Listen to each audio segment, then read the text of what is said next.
বিসমিল্লাহির রহমানির রহিম। আসসালামু আলাইকুম সবাইকে। তানিয়াজ কিচেন স্টোরিতে আবারও স্বাগতম জানাচ্ছি আজকের নতুন রেসিপি দেখার জন্য। আজকে তৈরি করে দেখাবো কাঁচা আমের টক মিষ্টি আমসত্ত্ব। এই আমসত্ত্বটা তৈরি করা যেমন সহজ তেমনি খেতে অনেক বেশি টেস্টি। আশা করছি রেসিপি সবার কাছে ভালো লাগবে। রেসিপি ভালো লাগলে অবশ্যই চ্যানেল সাবস্ক্রাইব করে দিবেন, সেই সাথে পাশে থাকা বেল বাটনটি অন করে রাখবেন। এর জন্য আমি ফ্রেশ কাঁচা আম নিয়েছি এরকম 1 কেজির মতো। এখন আমগুলোকে ভালো করে ছিলে ধুয়ে এরকম কিউব করে কেটে নিয়েছি। এবারে অল্প একটু পানি দিয়ে আমি আমগুলোকে সেদ্ধ করে নিব।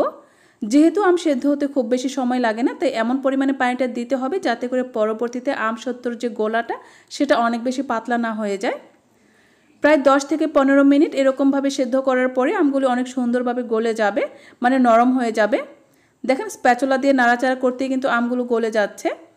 এবার আমগুলোকে পুরোপুরি ঠান্ডা করে নিয়ে এখন একটা ছাঁকনির সাহায্যে আমি এভাবে করে ছেঁকে নিচ্ছি। এতে করে আমের মধ্যে থাকা আঁশ এবং আটির অংশগুলো আলাদা হয়ে যাবে, যার কারণে ফ্রেশ একটা কাঁচা আমের পিউরি আমরা এখানে পেয়ে যাব। এবার কাঁচা আমের এই পিউরিটাকে আমি একটা প্যানে ট্রান্সফার করে নিচ্ছি। তারপর এর মধ্যে আমি মিষ্টির জন্য চিনি অ্যাড করে দিব। তবে পিউরিটা প্যানে দিয়ে সাথে সাথে আমি চুলাটা অন করে দিয়েছি। এখানে 1 কাপ পরিমাণ চিনি অ্যাড করেছি, তবে আমের টকের উপর নির্ভর করে চিনিটা কম বেশি লাগতে পারে। 1/2 চা চামচ পরিমাণ বিট লবণ দিয়েছি, তবে আপনারা চাইলে এটা স্কিপ করতে পারেন। তবে বিট লবণ দিলে আমসত্ত্বের টেস্টটা অনেক বেশি বেড়ে যায়। চিনিটা অ্যাড করার সাথে সাথে দেখবেন যে এই মিশ্রণটা কিন্তু অনেকটাই পাতলা হয়ে গেছে। এখানে 1/4 চা চামচ পরিমাণ লবণ দিয়েছি, সেই সাথে কাঁচা আমের একটা সুন্দর কালার আনার জন্য এখানে আমি সবুজ ফুড কালার অ্যাড করেছি। এটাও চাইলে আপনারা স্কিপ করতে পারেন যদি পছন্দ না করেন। যখনই এই মিশ্রণটা কিছুক্ষণ ফুটিয়ে নেওয়ার পর অনেকটাই আঠালো হয়ে আসবে, মানে চিনি থেকে ওঠা পানিটা অনেকটাই শুকিয়ে যাবে, তখন আমি অ্যাড করে দিব এর মধ্যে চিলি ফ্লেক্স। এতে করে আমসত্ত্বের মধ্যে খুবই মজার ঝালঝাল একটা ভাব চলে আসবে। নেড়েচেড়ে ভালো করে মিশিয়ে নিচ্ছি। আবারও 5 মিনিটের মতো জাল করে নিয়ে আমি চুলাটা অফ করে দিব।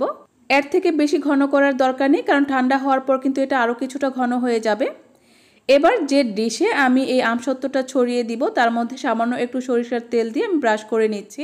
যেহেতু ডিশটা কিছুটা বড়, তাই একটার মধ্যেই কিন্তু পুরো আমসত্ত্বের মিশ্রণটা ছড়িয়ে দেওয়া যাবে।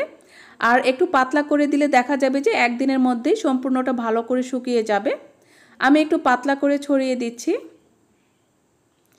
এবারে আমি একদম কড়া রোদের মধ্যে পুরো একদিন শুকিয়ে নেব, আর একদিনের মধ্যে এই আমসত্ত্বটা পুরোপুরি শুকিয়ে যাবে। দেখতেই পাচ্ছেন আমসত্ত্বটা কিন্তু পুরোপুরি শুকিয়ে গেছে, আর শুকানোর পর এটা দেখতে কতটা সুন্দর এবং আকর্ষণীয় লাগছে। এবার এটাকে আমি স্লাইস করে কেটে নিচ্ছি। আপনারা আপনাদের পছন্দ মতো যে কোনো সাইজে কেটে এটাকে সার্ভ করতে পারেন এবং সংরক্ষণ করতে পারেন।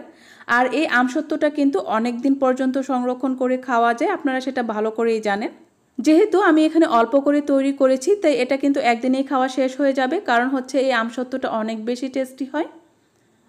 আপনারা চাইলে এটাকে রোলের মতো করে তৈরি করে নিতে পারেন। আমি এখানে কিছু রোলের মতো করে তৈরি করে নিচ্ছি।